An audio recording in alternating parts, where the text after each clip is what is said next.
Welcome to Click. I'm Spencer Kelly. So, you've got a blog or another website that you upload stuff to. It may be very popular, and then suddenly, one day, it's not there anymore. Gone. Now, this is exactly what's happened to a number of very popular music blogs in the United States. And it's also happening to individual bloggers too, who are finding that their blogs are simply vanishing. Now, it's not that they've been hacked. They've been turned off by the blog hosting company, and in many cases that is Google. So, what's going on?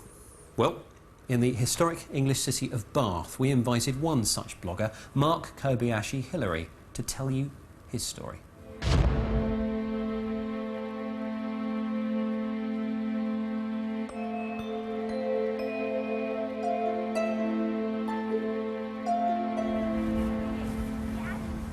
It must be a bit odd to have a member of the public, like me, talk to you directly on a TV programme when that's really the job of the presenter. But I, like millions of others, have found that just by setting up a blog, I can talk directly to a large audience. On the internet, I can report, provoke debate, and document the things that I find important. But I wonder just who is in control of this new world platform, because I've just had my YouTube account banned. 900 videos uploaded over the past 5 years, one day just weren't there anymore. YouTube's owner, Google, did send me an email which thanked me for my understanding and pointed to my apparent crime. And it took place here at the Pavilion Theatre in the English city of Bath. I'd booked tickets to see British comedian Jimmy Carr. As I sat down in the theatre, I got my camera phone out just to record the build-up and expectation in the audience. The show was great. I uploaded the video and told all my friends on my blog how good it was. Unfortunately, Jimmy Carr's management company didn't see the funny side. They decided that this video, one without Jimmy's jokes, or even Jimmy in, just an excited, expectant audience, amounted to a breach of copyright. They complained to Google, which promptly closed my account. In its letter, Google explained the matter had been decided, and I had lost my blog. I was shocked. My video collection contains blogs, family videos, and even work-related films. I immediately offered to take down the offending video if they would reinstate my account. That wasn't an option. Apparently, this was the third time that I'd offended, and YouTube and their owners Google operate a 3 strikes and you're out policy. Okay, so what were my other crimes? I'd been encouraged to upload footage from live music concerts by artists seeking a wider audience, but the record companies took a different view and complained to Google. Although Google emailed to tell me I'd had complaints, I hadn't realized such occasional mistakes could lead to my account being shut down. Now, I may not be holier than thou, but I'm certainly not a pirate. I'm not the kind of person the music industry should be chasing after. Of all the 900 videos I've uploaded to YouTube, only a tiny percentage has been of artists anyway, and that's when I've been encouraged by them to upload their content. Yet all of this doesn't seem to matter if copyright holders suddenly decide to change their mind, or to decide that this is a breach of copyright. Any one of us who use similar platforms on the web could be affected like I've been after just a few complaints.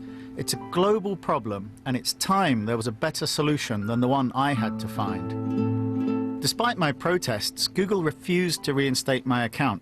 I had to ask the copyright holders if they would take back their complaints and write to Google to say so. Thankfully, one by one each did. My war with Google was finally over. Thanks to the understanding of those who objected, I've now actually got my YouTube account back. But it wasn't actually until I lost those 900 videos that I ever considered whether it's safe to trust a company like Google to store all of my personal data. After all, who stores their photos in a shoebox anymore?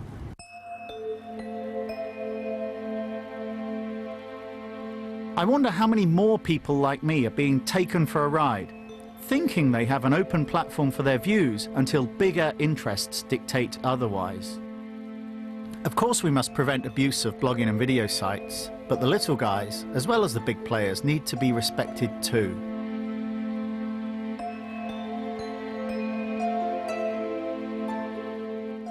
You wouldn't expect the BBC to be taken off the air if they showed something they shouldn't have.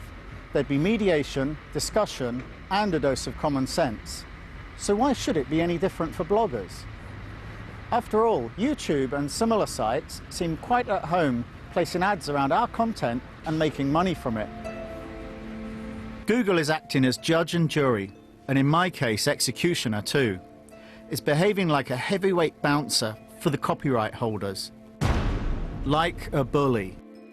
Why not give the person a chance to remove the content rather than wipe their entire account?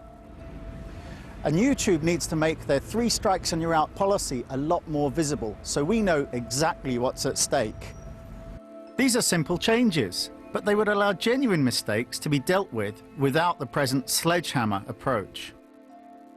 Mark Kobayashi-Hillary's story of his battle with Google. Well, Ollie Rickman is Head of Communications for Google here in the UK. Ollie, welcome to Click. Hi. Do you agree with Mark's account of what went on? Well, Google and YouTube are never going to be in a position to adjudicate who owns the copyright to what and whether a use is authorised or not. We simply don't know. If you upload a film and your friend uploads a film and you both say you own it, there's no way for us to know. So what we do is we follow the law. When a complaint comes in, we have to remove that piece of content. But what we also do is every time we get a complaint, we send an email to the person who uploaded that piece of content saying, look, a complaint has come in, we've had to follow the law and remove it. But if you think this is a mistake, if you own the copyright to this and it should not have been taken down, then you can file what's called a counter notice and the video will then go back up.